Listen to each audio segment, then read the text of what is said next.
Por exemplo, ela dizia que ela não contém bactérias, ela tem ali um apelo eco, mas nós sabemos que isso não é verdade. Um outro dado importante é que alguns produtos se dizem orgânicos, quando a Proteste foi analisar, tem componentes químicos. Também olhamos shampoos. Os shampoos também se diziam eco, traziam auto-intitulados como ecológicos e, na verdade, eles têm o parabenos, que é uma substância química encontrada nesse tipo de produto. Também analisamos os corretores, né, de canetas, essas canetas esferográficas, e nós percebemos que ele só traz ali a intitulação eco, porém é o mesmo produto, a mesma composição, e portanto, isso fez com que a Proteste até avaliasse se esses produtos realmente estavam enganando o consumidor ou não. Também analisamos alguns produtos que diziam que não tinham o CFC, né, que destrói a camada de ozônio, porém isso não é verdade, né? Encontramos vários desses produtos que diziam que não tinham o CFC, porém todos eles continham. E também nós analisamos alguns outros produtos, a publicidade, por exemplo, nós verificamos que não há nenhum apelo ecológico, né? Na verdade, muito pelo contrário, eles querem fazer um apelo que não existe. Para piorar a situação, em alguns casos os produtos com selo verde podem custar mais do que o dobro do que a versão original, sem nenhuma vantagem para o meio ambiente. Então o consumidor está sendo enganado, ele paga mais caro, as empresas estão se autorregulando como ecológicas e não são.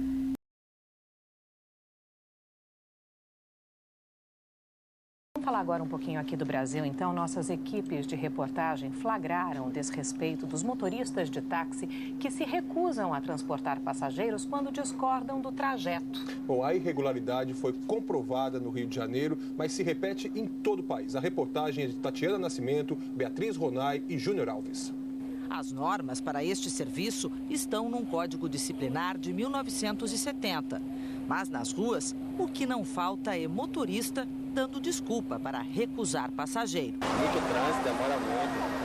Vou tirar da rota por uma foto. Não vou ter tempo. Vou ter que buscar minha esposa na faculdade. Principalmente com chuva, eles não levam de jeito nenhum. Pelo Código Disciplinar do Rio, o taxista deve obedecer ao sinal de parada do passageiro sempre que estiver livre. E só deve perguntar o destino depois que o passageiro estiver sentado aqui dentro. Mas conseguir um táxi nem sempre é fácil. E a situação no Rio é boa se comparada a outras cidades. Em Nova York, nos Estados Unidos, há um táxi para cada 708 moradores. Em São Paulo, essa relação já é menor, de 1 para 291. Aqui no Rio, há um táxi para cada 196 habitantes. Uma recusão da corrida? Ah, não, sou a fiscalização municipal, desliga o veículo que a gente está fiscalizando seu carro agora. O senhor está recusando o passageiro. Então, além do governo dar incentivo, quer dizer, dar desconto no imposto para compra de táxi, que o governo está deixando de arrecadar e está deixando de aplicar no social, benefício nosso, além do táxi no Brasil ser um dos mais caros do mundo, né, a Argentina, pelo que eu li, é menos da metade do preço daqui. Né? Além de tudo isso, o cara ainda fica escolhendo corrida para ele levar mais vantagem ainda, ganhar mais e mais. Então a ambição e o egoísmo realmente virou uma doença geral. O Ministério Público do Paraná denunciou a médica Virgínia Soares de Souza e outras 7 pessoas pela morte de pacientes internados na UTI do 2º maior hospital público de Curitiba. A denúncia aponta a morte de 7 pacientes por asfixia na UTI do Hospital Evangélico, em Curitiba. Segundo os promotores, eles teriam sido vítimas de uma combinação letal. Medicamentos que paralisam os pulmões associados a pouco oxigênio no aparelho respirador. Condições que foram relatadas na ficha do paciente Ivo Spitzner. No dia 29 de janeiro, às 8 da manhã, o nível do respirador foi reduzido para quase o mínimo. Às 9h40, ele recebeu 3 remédios. Ivo Spitzner morreu menos de 1 hora depois. A convicção do Ministério Público neste momento é que tem existido uma quadrilha lá e que tenha praticado estes homicídios. Em entrevista exclusiva ao Fantástico, a médica Virgínia Soares de Souza disse que esses remédios fazem parte do tratamento. Essas drogas são muito frequentes. O importante é tirar a dor e o desconforto sempre do paciente, sempre, seja qualquer que seja a circunstância. Jamais um coquetel letal. Os promotores denunciaram a médica-chefe da UTI por 7 homicídios duplamente qualificados, por não dar chance de defesa à vítima e por motivo torpe. Outros 3 médicos e 2 enfermeiras foram denunciados por coautoria em algumas dessas mortes. Eles também vão responder por formação de quadrilha, junto com uma fisioterapeuta e um enfermeiro do hospital. Você vê que nesse caso, tudo indica, as matérias, que eles apressavam a morte dos pacientes para desocupar leito para paciente particular para ganhar mais dinheiro. Egoísmo, meu interesse acima da vida do próximo. E 5 médicos foram afastados do Serviço de Atendimento Móvel de Urgência, o SAMU, de Ferraz de Vasconcelos, na região metropolitana de São Paulo. Um deles foi flagrado forjando o controle de ponto usando dedos de silicone. Essa denúncia foi mostrada no Fantástico de ontem. A fraude foi descoberta depois que a prefeitura recebeu uma denúncia. Foram 2 semanas de investigação em conjunto com a Polícia Civil. O Jornal Nacional teve acesso às imagens que mostram como os servidores agiam. A médica Tauane Nunes Ferreira chega para trabalhar, coloca o dedo no ponto digital para registrar a entrada. Depois tira do bolso o molde de silicone e faz marcação de outra pessoa. Pega o comprovante emitido pela máquina e repete a operação usando um novo molde. Assim, para a prefeitura, parecia que 3 médicos estavam em serviço, quando, na verdade, apenas um cumpria o plantão. Uma iniciativa da Santa Casa de São Paulo vai dificultar a vida dos que falsificam atestados médicos. Nesse mês, a instituição passou a usar no Hospital Santa Isabel um sistema digital que armazena as informações dos pacientes e as prescrições dos médicos para evitar fraudes. Um papel simples, facilmente copiado em computador. Informações à caneta, que podem ser rasuradas.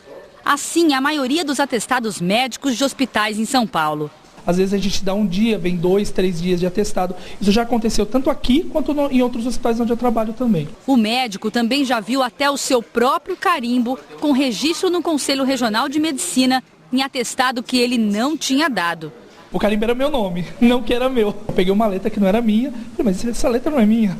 Segundo dados da Santa Casa de Misericórdia, 1 em cada 3 atestados médicos é falsificado.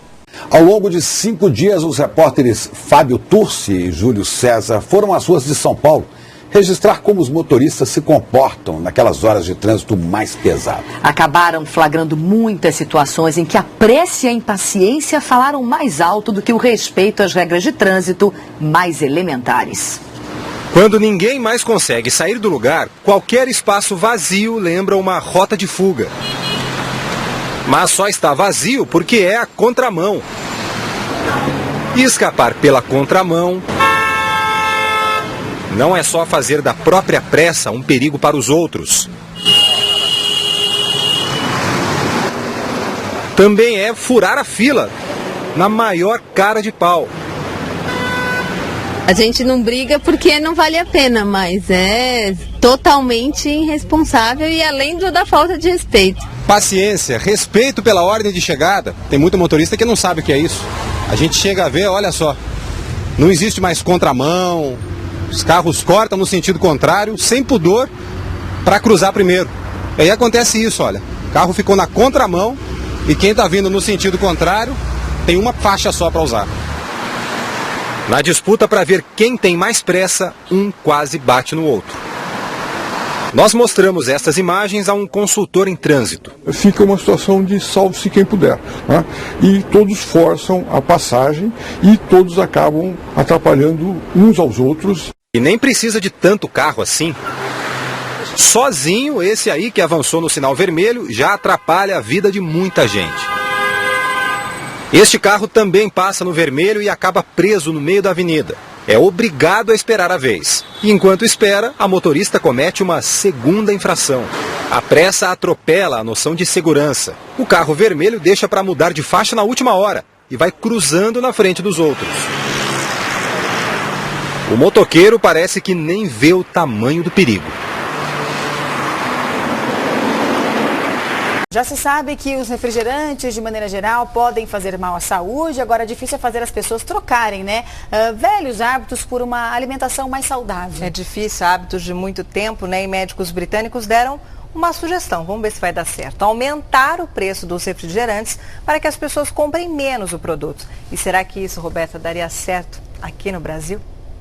Não importa se é saudável ou não, na hora de optar entre um suco ou refrigerante, é o preço que quase sempre costuma definir a escolha. Eu prefiro pagar R$4 num refrigerante do que 5 num suco. Em outros países a situação é bem parecida. O refrigerante é uma das bebidas mais baratas e também mais consumidas pela população, o que preocupa quando o assunto é obesidade. Para tentar combater o consumo excessivo, na Grã-Bretanha, a Real Academia dos Médicos propôs ao governo de lá que o refrigerante fique mais caro, cerca de 20% a mais. Na Inglaterra, 1/4 dos britânicos está acima do peso. Aqui no Brasil, 15% da população é considerada obesa e o excesso de refrigerante é um dos responsáveis. bbcbrasil.com, refrigerante aumenta o risco de artrite aguda, indica estudo. Uma pesquisa realizada a cientistas americanos e canadenses sugere que refrigerantes e outras bebidas açucaradas podem ser os culpados pelo aumento de casos de gota, uma doença que causa fortes dores na articulação e pode causar artrite aguda. Segundo o estudo publicado na revista especializada British Medical Journal, homens que tomam 2 ou mais copos de refrigerante por dia têm 85% mais chance de desenvolver a enfermidade do que os que tomam menos de 1 copo. Resta saber se as empresas sabem que os produtos que elas fabricam causam mal ao próximo. Se sabem, pior ainda. Chris, precisa ver isso. O quê? Precisa ver. O quê?